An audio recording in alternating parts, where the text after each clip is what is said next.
kicking off a month-long series today with my first special guest and my first special author who was with me here in the studio. He's worked in the probation system for over 25 years, and he's been appointed to 2 different terms on the New Jersey State Parole Board by 2 different governors. A recent retiree from Seton Hall University, he taught over 20 different criminal justice courses in a 20-year tenure there. He's presently an alternate on the New Jersey State Parole Board and also an adjunct professor at both Rider University and Raritan Valley Community College. And back in October, he released a terrific book, 50 Years in Working in Criminal Justice, sharing a lot of his experiences, and really a must-read for anyone who maybe just has a fascination with criminal justice or maybe is even looking to make this into a career for themselves. I want to welcome John Paitakes to the studios today. Welcome, John. Good to see you. Oh, good to be here, Bert. Thanks for being here. Well, maybe just 1 or 2 memorable stories or memorable events I'm sure you've had in your career. I'm sure it's been anything but boring to work in criminal justice in New Jersey, right? Yeah, it's been an interesting career, and it's been an education even for me. It's interesting to see people who have made a mistake with the proper counseling and rehabilitation, they can turn their lives around, So a lot of times people think, well, once a criminal, always a criminal. That's not true. There's a good percentage that are able to turn their lives around if they follow a lot of the guidelines and procedures that probation and parole offer, I think there's really kind of a misperception, John, by the public at large that seems to think the system is just fine. You commit a crime, you can't get a lawyer, they'll appoint somebody for you, you'll go through the system and everything works out great and it's 100% accurate every time. But something tells me that's not the whole story to this. And an insider like you, would you agree with that? Well, it's not a perfect science, Bert, and I've been in the field a long time. I've interviewed thousands of people in prison and on probation or whatever, and, many times we get a lot of background reports, psychologicals, et cetera, and it appears that the person has made a good adjustment, and then unfortunately sometimes they go out there and other factors such as their peer group or gangs or drugs drag them back into it, However, there is that other percentage, I would say at least 35 to 40% that are able to turn it around or whatever, I agree with you. There are some misconceptions about how the system works or whatever, And I think people have, when they think prison, they think either one of 2 things. Well, number one, it's a rehabilitative process. You're supposed to go to prison and serve a penalty and get a second chance. Serve your time and get back out to society and become a good standing member of society. Other people think prison is just a box. I'll put them in there, leave them in. They're going to hurt people. They're dangerous. Let them stay there forever. Let them rot. I don't care. People have, I think, multiple perceptions of what prison should be for people. Well, I think the thing everybody has to keep in mind is that 95% of the prison population will be released at some time. The only people, especially in New Jersey, that will spend their whole life in prison is they have life imprisonment without parole. That's a very small percentage. Most of the other people are going to come out at some time. So you have to think about what's going to happen and where these people go when they come out. They can come into your neighborhood or mine. So if we don't accentuate the rehabilitation part, then it becomes kind of a revolving door, Yeah. And I mean, I have to say, and I know the recent figures, in New Jersey, we've reduced the prison population from about 32,000 down to under 20,000 now.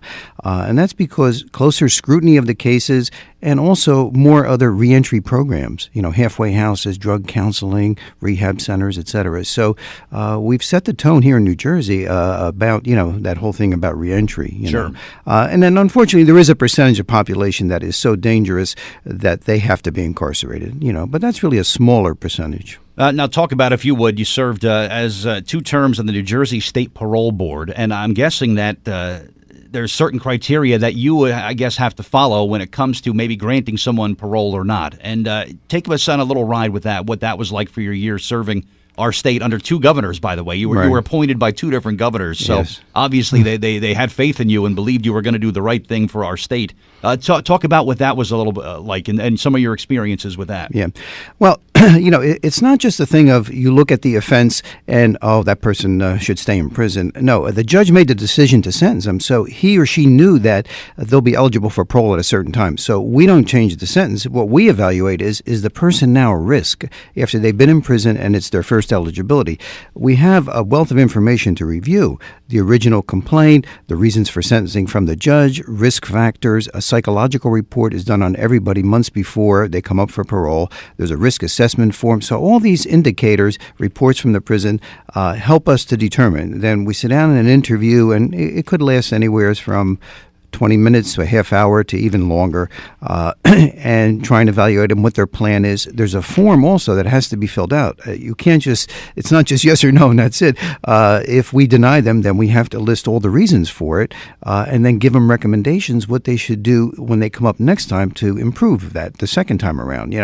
If we grant them parole, then 30 to 40 days outside, they'll probably be paroled, and we'll make recommendations to the parole that they need intense supervision or drug counseling, whatever. So it's a very comprehensive and thought out system, and so when people hear somebody was paroled and went out and did a crime, oh, why did the parole department release them? Well, Right. I never sat with anybody who would have released somebody if we thought they were going to do a crime. Sure.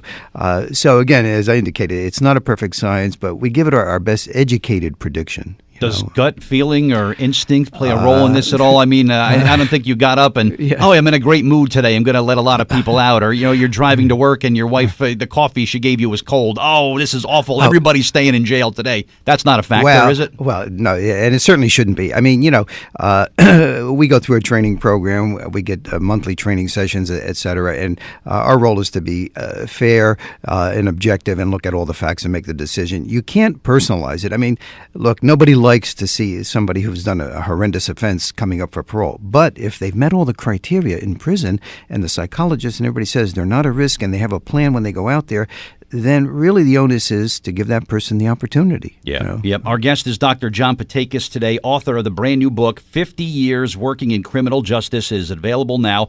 Amazon, Barnes & Noble, all the online retailers. The book is fantastic. If you've just been fascinated with criminal justice and maybe it's something that would be a first step in a career, it's a good career. Would you recommend people to pursue it, John? Oh, yeah. Yeah. I mean, I think, if you look at what's happening in the country, the two biggest issues facing the country are economy and crime.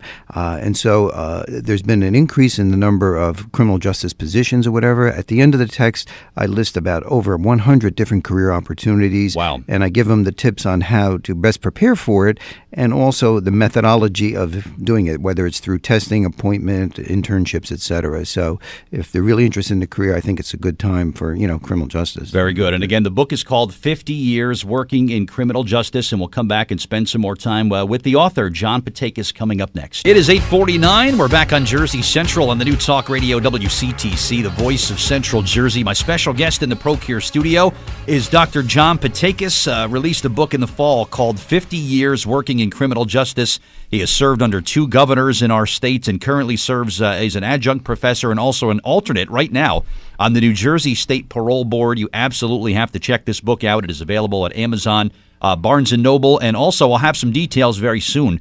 There's a signing event coming up in the summer, John. You'll send me some information on that? Yeah, Somerset County Library is going to have me do a book signing. I believe it's in August, and Okay. I'll get you the exact date. Yeah, give me the particulars. I'll share that. And you're in demand, too, to go and speak to young people and speak at different groups. You were just at New Brunswick High School yesterday, right? Yeah, that was terrific. I was in New Brunswick High School. I'm an alumni from there. I graduated many years ago from Nice. there, and I was very impressed with the school, but I was more impressed with the students and their interest in criminal justice, and a lot of good questions, and so it was a good experience, Good. And for your work there on the parole board, I mean, we've all watched Law and Order.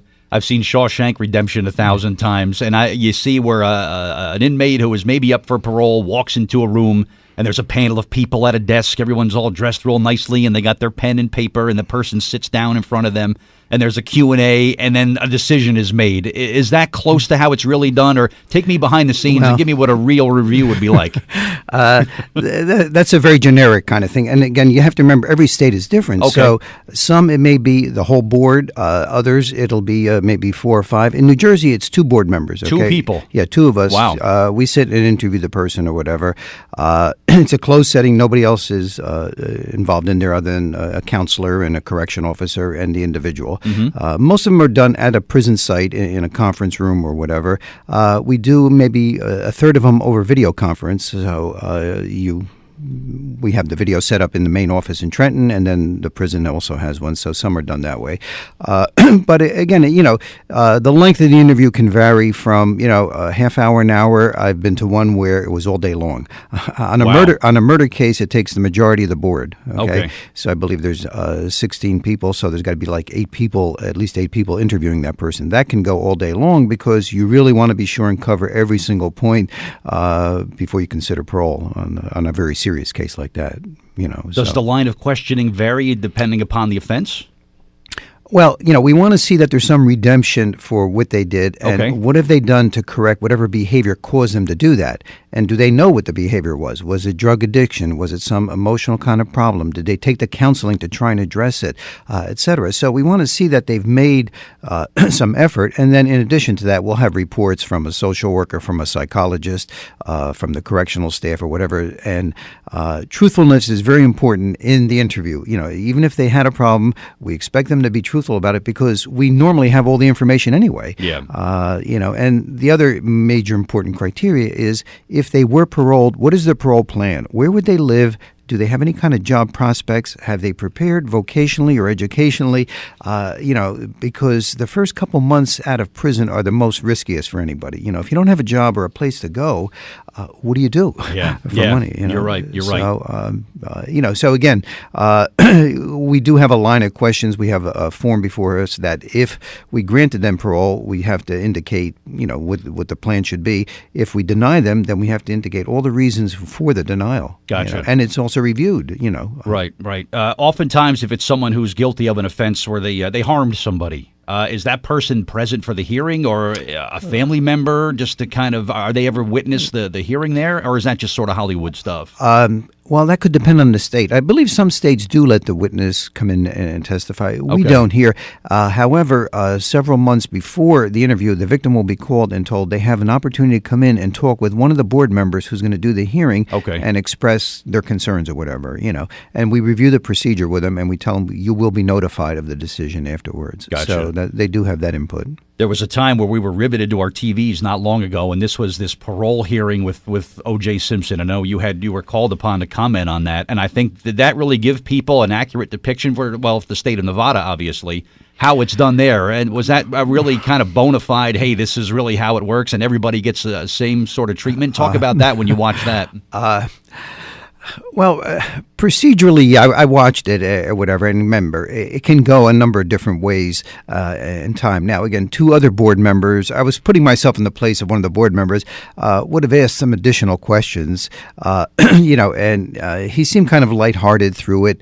Kind of laughing and joking. I mean, that's not the attitude we want in the interview. I mean, it's not a joking friend. We're here to get the official version or whatever. Right. We're going to be impartial. We're not going to side one way or another. We're just going to go through all the facts, So we would have, I think, handled it somewhat differently. But again, it's up to the individuals on the board. Some take different approaches or whatever. But the line of questioning and the issues should be uniform as far as, is this person now a risk? Do they have a viable parole plan? Has it been verified? And do they seem like they've made redemption? I do indicate there was one thing that was said on there that he said he never had any kind of problems or emotion outbursts. Well, that got everybody's attention. Yeah, that really wasn't accurate. But and we would have corrected him on that if I was interviewing him. What about how about this offense back here or these calls that for domestic violence? Right. So.